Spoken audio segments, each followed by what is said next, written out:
Hello everybody, this is Kate at the Library of Whispers, and today I'm going to do something different. As you can hear, I'm doing a soft-spoken video, which I don't normally do whispered, but I felt like doing this, and I'm going to do a little bit of reading. First of all, I'm going to start reading Anne Bronte's The Tenant of Wildfell Hall, and then I'm going to do a little bit of Charlotte Bronte's Shirley. So, let's begin with The Tenant of Wildfell Hall.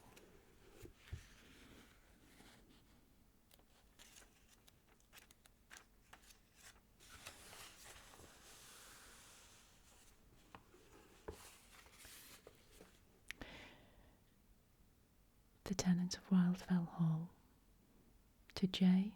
Halford, Esquire. Dear Halford, when we were together last, you gave me a very particular and interesting account of the most remarkable occurrences of your early life, previous to our acquaintance, and then you requested a return of confidence from me.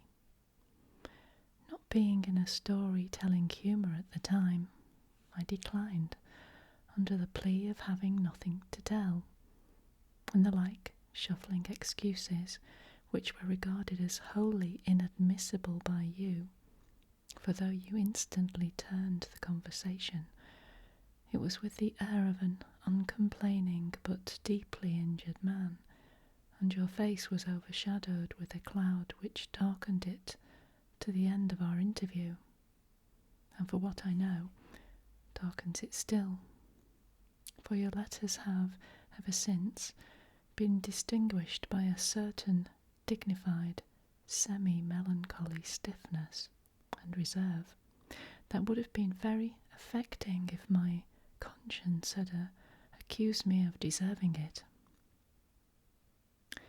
Are you not ashamed, old boy, at your age, and when we have known each other so intimately for so long, and when I have already given you so many proofs of frankness and confidence, and never resented your comparative closeness and taciturnity?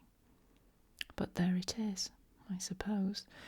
You were not naturally communicative, and you thought you had done great things and given an unparalleled proof of friendly confidence on that memorable occasion, which doubtless you have sworn shall be the last of the kind, and you deemed that the smallest return I could make for so mighty a favour would be to follow your example without a moment's hesitation.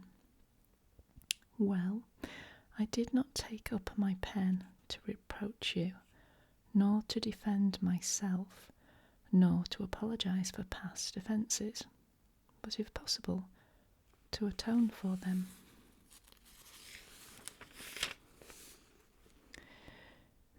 It is a soaking, rainy day. The family are absent on a visit. I am alone in my library, and have been looking over certain musty old letters and papers, and musing on past times, so that I am now in a very proper frame of mind for amusing you with an old-world story, and having withdrawn my well-roasted feet from the hobs, wheeled round to the table, and indited the above lines to my crusty old friend, I am about to give him a sketch. No, not a sketch, a full and faithful account of certain circumstances connected with the most important event of my life, previous to my acquaintance with Jack Halford at least, and when you have read it, charge me with ingratitude and unfriendly reserve, if you can. I know you like a long story, and are as great a stickler for particularities and circumstantial detail as my grandmother, so I will not spur you. My own patience and leisure shall be my only limits.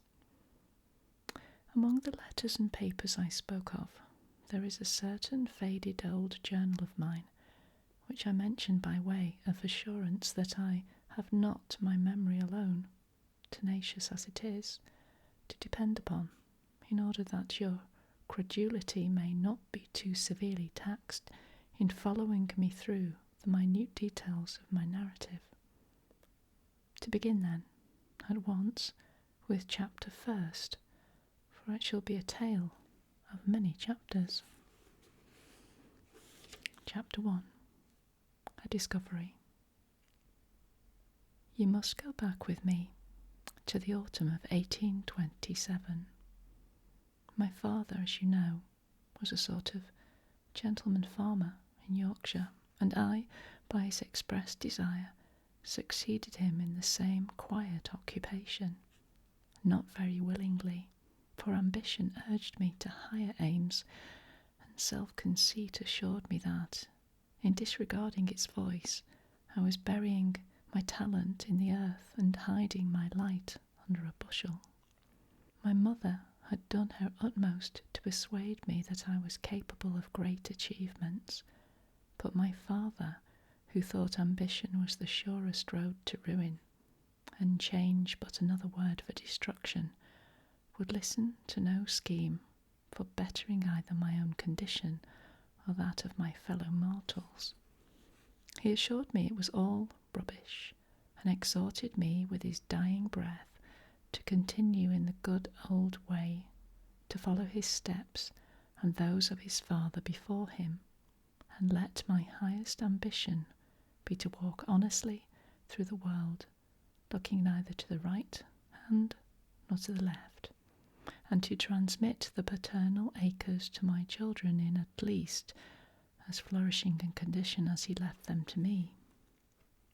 Well, an honest and industrious farmer is one of the most useful members of society, and if I devote my talents to the cultivation of my farm and the improvement of agriculture in general, I shall thereby benefit not only my own immediate connections and dependents, but in some degree mankind at large, hence I shall not have lived in vain. With such reflections as these, I was endeavouring to console myself as I plodded home from the field one cold, damp, cloudy evening towards the close of October.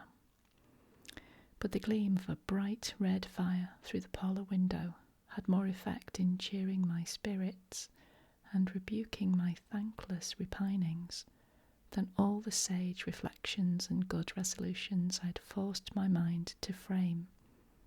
For I was young then, remember, only 24, and had not acquired half the rule over my own spirit as I now possess, trifling as that may be.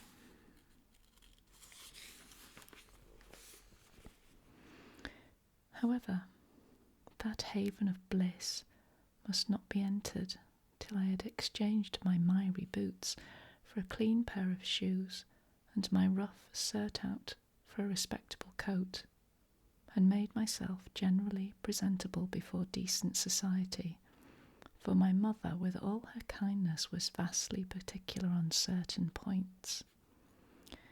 In ascending to my room, I was met upon the stairs by a smart, pretty girl of 19, with a tidy, dumpy figure, a round face, bright, blooming cheeks, glossy, clustering curls, and little merry brown eyes. I need not tell you that this was my sister Rose. She is, I know, a comely matron still, and doubtless no less lovely in your eyes than on the happy day you first beheld her. Nothing told me then that she, a few years hence, would be the wife of one entirely unknown to me as yet, but destined hereafter to become a closer friend than even herself, more intimate than that unmanly lad of 17 by whom I was collared in the passage on coming down, and well nigh jerked off my equilibrium and who, in correction for his impudence, received a resounding whack over the sconce, which, however, sustained no serious injury from the infliction, as besides being more than commonly thick, it was protected by a redundant shock of short, reddish curls that my mother called auburn. On entering the parlour, we found that honoured lady seated in her armchair at the fireside, working away at her knitting, according to her usual custom when she had nothing else to do. She had swept the hearth and made a bright blazing fire for our reception. The servant had just brought in the tea tray, and Rose was producing the sugar basin and tea caddy from the cupboard in the black oak sideboard that shone like polished ebony in the cheerful parlour twilight. "Well, here they are both," cried my mother, looking round upon us without retarding the motion of her nimble fingers and glittering needles. "Now shut the door and come to the fire while Rose gets the tea ready. I'm sure you must be starved. And tell me what you've been about all day. I like to know what my children have been about." "I've been breaking in the grey colt. No easy business that, directing the ploughing of the last wheat stubble, for the ploughboy has not the sense to direct himself, and carrying out a plan for the extensive and efficient draining of the low meadowlands. That's my brave boy. And Fergus, what have you been doing?" "Badger baiting." And here he proceeded to give a particular account of his sport and the respective traits of prowess evinced by the badger and the dogs, my mother pretending to listen with deep attention and watching his animated countenance with a degree of maternal admiration I thought highly disproportionate to its object. "It's time you should be doing something else, Fergus," said I, as soon as a momentary pause in his narration allowed me to get in a word. "What can I do?" replied he. "My mother won't let me go to sea or enter the army, and I'm determined to do nothing else except make myself such a nuisance to you all that you will be thankful to get rid of me on any terms." Our parent soothingly stroked his stiff, short curls.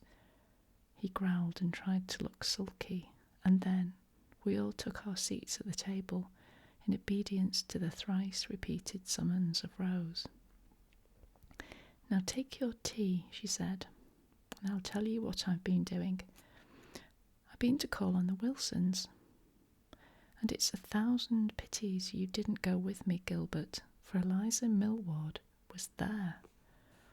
"Well, what of her?" "Oh, nothing. I'm not going to tell you about her, only that she's a nice, amusing little thing, when she is in a merry humour, and I shouldn't mind calling her—" "Hush, hush, my dear, your brother has no such idea," whispered my mother, earnestly, holding up her finger. "Well," resumed Rose, "I was going to tell you an important piece of news I had there. I've been bursting with it ever since. You know, it was reported a month ago that somebody was going to take Wildfell Hall, and what do you think? It has actually been inhabited about a week, and we never knew." "Impossible," cried my mother. "Preposterous," shrieked Fergus.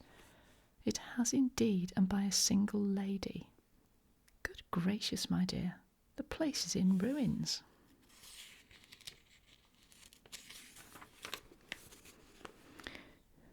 "She has had 2 or 3 rooms made habitable, and there she lives, all alone, except an old woman for a servant." "Oh dear, that spoils it. I'd hoped she was a witch," observed Fergus, while carving his inch-thick slice of bread and butter. "Nonsense, Fergus. But isn't it strange, mamma?"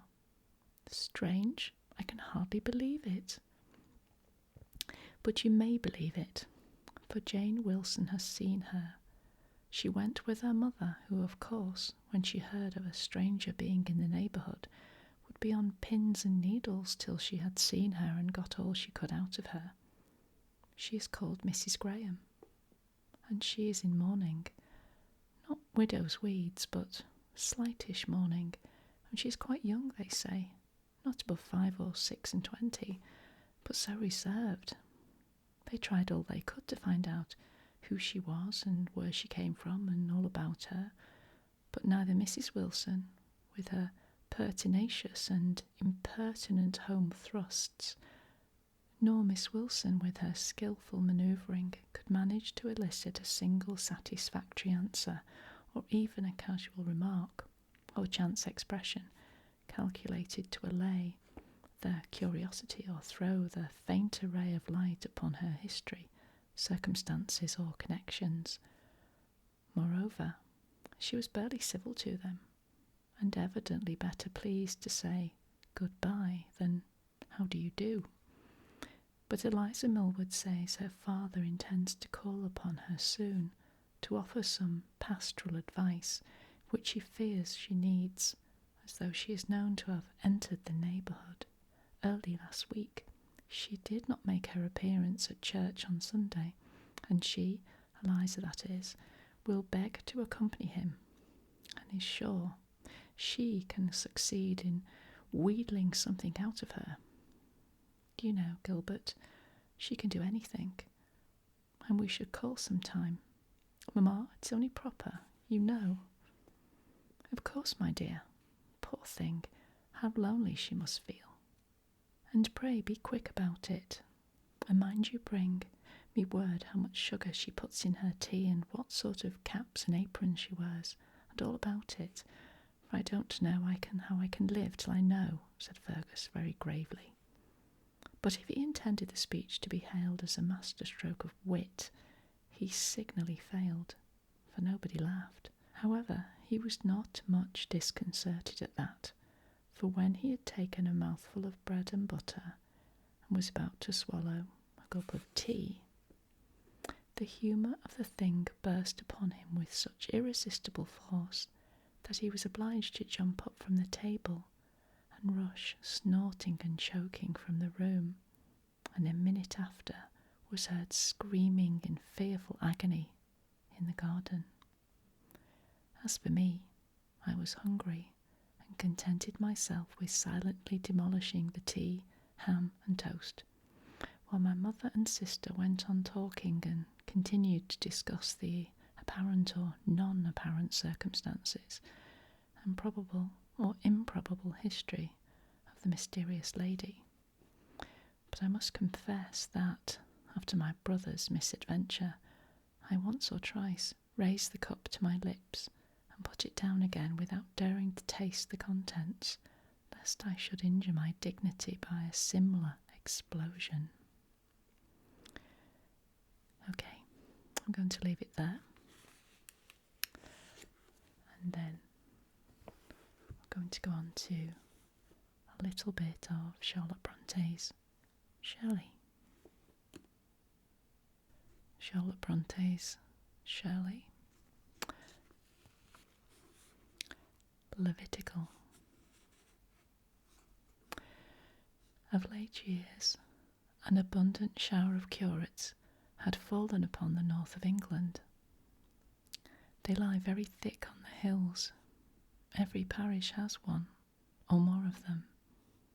They are young enough to be very active, and ought to be doing a great deal of good. But not of late years are we about to speak. We are going back to the beginning of this century. Late years. Present years are dusty, sunburnt, hot, arid.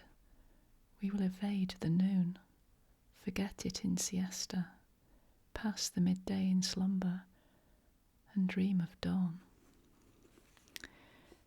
If you think, from this prelude, that anything like a romance is preparing for you, reader, you never were more mistaken. Do you anticipate sentiment and poetry and reverie? Do you expect passion and stimulus and melodrama? Calm your expectations, reduce them to a lowly standard. Something real, cool, and solid lies before you. something unromantic as Monday morning, when all we have, wake with the consciousness that they must rise and betake themselves thereto. It is not positively affirmed that you shall not have a taste of the exciting, perhaps towards the middle and close of the meal, but it is resolved that the first dish set upon the table shall be one that a Catholic, aye, even an Anglo-Catholic, might eat on Good Friday in Passion Week. It shall be cold lentils and vinegar without oil. It shall be unleavened bread with bitter herbs, and no roast lamb. Of late years, I say, an abundant shower of curates has fallen upon the north of England. But in 1800, in 1112, that affluent rain had not descended.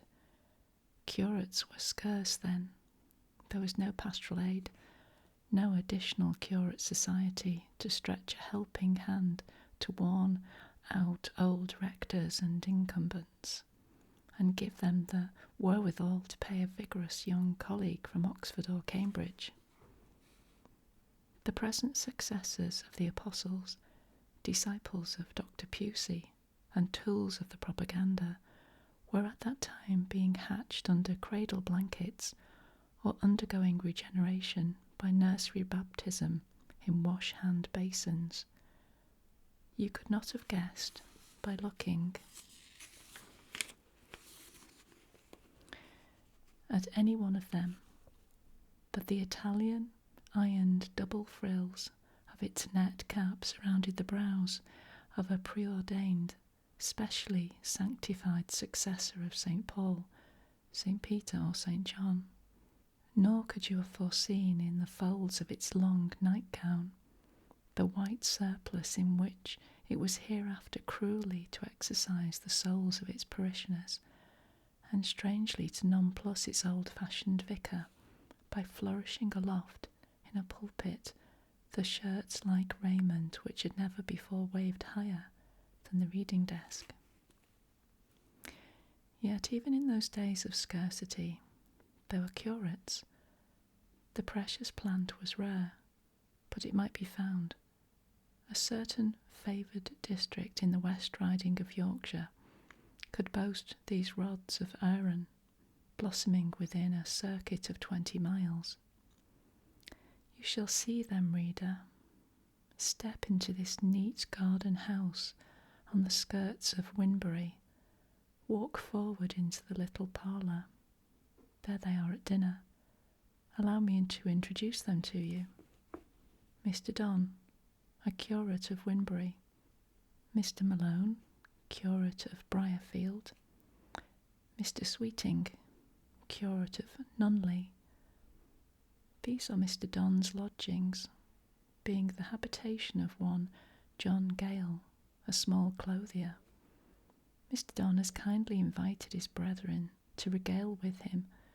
You and I will join the party, see what is to be seen, and hear what is to be heard.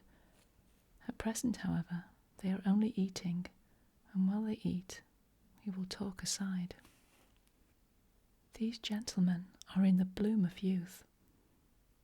They possess all the activity of that interesting age, an activity which their moping old vicars would fain turn into the channel of their pastoral duties, often expressing a wish to see it expended in a diligent superintendence of the schools, and in frequent visits to the sick of their respective parishes. But the youthful Levites feel this to be dull work. They prefer lavishing their energies on a course of proceeding which, though to other eyes it appear more heavy with ennui, more cursed with monotony, than the toil of the weaver at his loom, seems to yield them an unfailing supply of enjoyment and occupation. I allude to a rushing backwards and forwards amongst themselves, to and from their respective lodgings, not a round but a triangle of visits, which they keep up all the year round in winter, spring, summer and autumn. Season and weather make no difference. With unintelligible zeal they dare snow and hail, wind and rain, mire and dust, to go and dine or drink tea or sup with each other. What attracts them, it would be difficult to say. It is not friendship, for whenever they meet, they quarrel. It is not religion, the thing is never named amongst them. Theology they may discuss occasionally, but piety, never. It is not the love of eating and drinking. Each might have as good a joint and pudding, tea as potent and toast as succulent, at his own lodgings, as is served to him and his brothers. Mrs. Gale, Mrs. Hogg, and Mrs. Whip, their respective landladies, affirm that it is just for naught else but to give folk trouble. By folk, the good ladies of course mean themselves, for indeed they are kept in a continual fry by this system of mutual invasion. Mr. Don and his guests, as I have said, are at dinner. Mrs. Gale waits on them, but a spark of the hot kitchen fire is in her eyes. She considers that the privilege of inviting a friend to a meal occasionally, without additional charge, a privilege included in the terms on which she lets her lodgings, has been quite sufficiently exercised of late. The present week is yet but at Thursday, and on Monday Mr. Malone, the curate of Briarfield, came to breakfast and stayed at dinner. On Tuesday, Mr. Malone and Mr.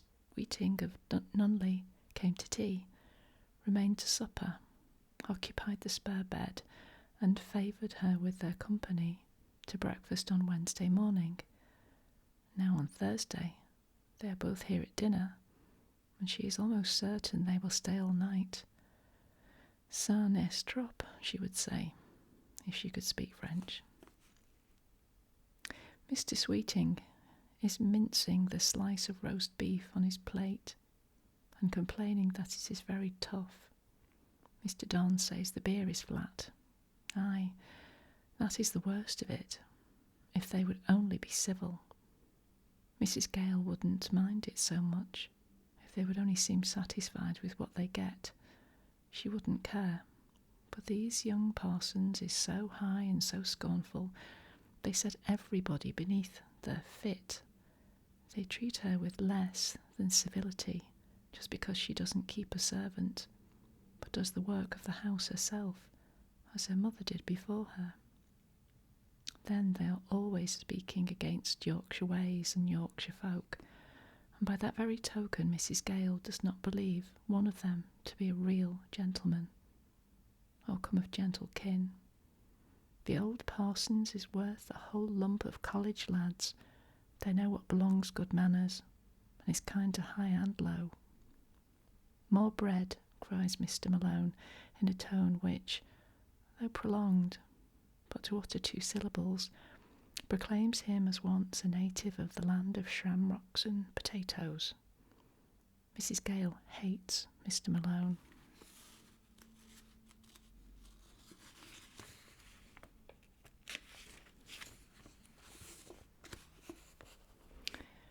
More than either of the other 2, but she fears him also, for he is a tall, strongly built personage, with real Irish legs and arms, and a face as genuinely national, not the Milesian face, not Daniel O'Connell's style, but the high-featured North American Indian sort of visage, which belongs to a certain class of the Irish gentry, and has a petrified and proud look, better suited to the owner of an estate of slaves than to the landlord of a free peasantry. Mr. Malone's father termed himself a gentleman. He was poor and in debt, and besottedly arrogant, and his son was like him. Mrs. Gale offered the loaf. "Cut it, woman," said her guest, and the woman cut it accordingly. Had she followed her inclinations, she would have cut the person also. Her Yorkshire soul revolted absolutely from the manner of command. The curates had good appetites, and though the beef was tough, they ate a great deal of it. They swallowed, too, a tolerable allowance of the flat beer, while a dish of Yorkshire pudding and 2 tureens of vegetables disappeared like leaves before locusts. The cheese, too, received distinguished marks of their attention, and a spice cake, which followed by way of dessert, vanished like a vision and was no more found. Its elegy was chanted in the kitchen by Abraham, Mrs. Gale's son and heir, a youth of 6 summers. He had reckoned upon the reversion thereof, and when his mother brought down the empty platter, he lifted up his voice and wept sore. The curates, meantime, sat and sipped their wine, a liquor of unpretending vintage, moderately enjoyed. Mr. Malone, indeed, would much rather have had whisky, but Mr. Don, being an Englishman, did not keep the beverage. While they sipped, they argued, not on politics, nor on philosophy, nor on literature. These topics were now as ever totally without interest for them, not even on theology, practical or doctrinal, but on minute points of ecclesiastical discipline, frivolities which seemed empty as bubbles to all save themselves. Mr. Malone, who contrived to secure 2 glasses of wine when his brethren contented themselves with 1, waxed by degrees, hilarious after his fashion. That is, he grew a little insolent, said rude things in a hectoring tone, and laughed clamorously at his own brilliancy.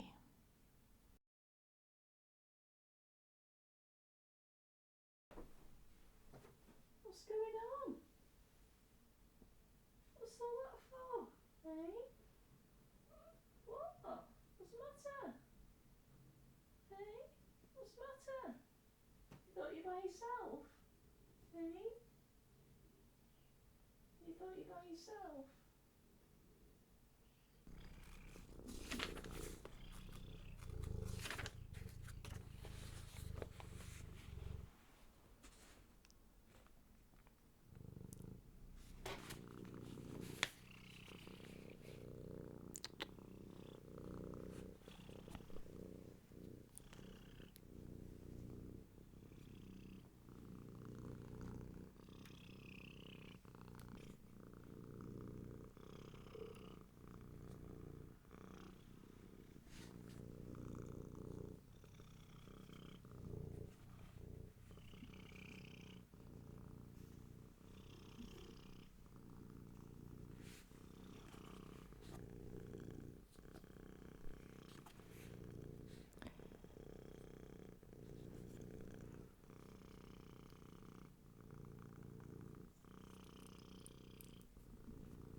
Each of his companions became in turn his butt.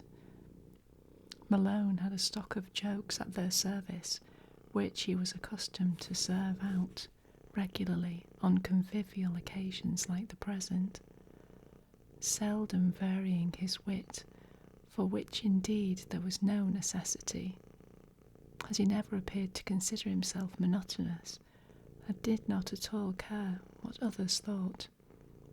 Mr. Don he favoured with hints about his extreme meagreness, allusions to his turned-up nose, cutting sarcasms on a certain threadbare chocolate surtout, which that gentleman was accustomed to sport whenever it rained, or seemed likely to rain, and criticisms on a choice set of Cockney phrases and modes of pronunciation, Mr. Don's own property, and certainly deserving of remark for the elegance and finish they communicated to his style. Mr. Sweeting was bantered about his stature. He was a little man, a mere boy in height and breadth compared with the athletic Malone. Rallied on his musical accomplishments, he played the flute and sang hymns like a seraph. Some young ladies of the parish thought.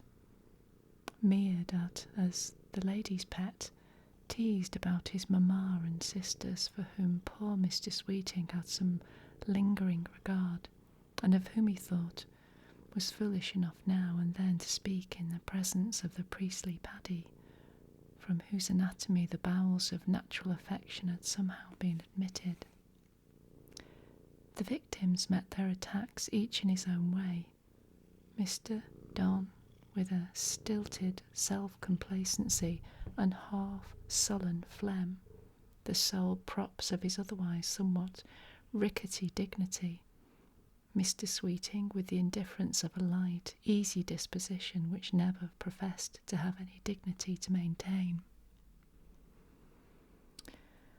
Okay, I'm going to leave it there because you may have noticed that my cat is now on the table and he's been sitting purring on my knee for the past minute. If you enjoyed this soft-spoken reading as something of a change, then please let me know and I may do some more.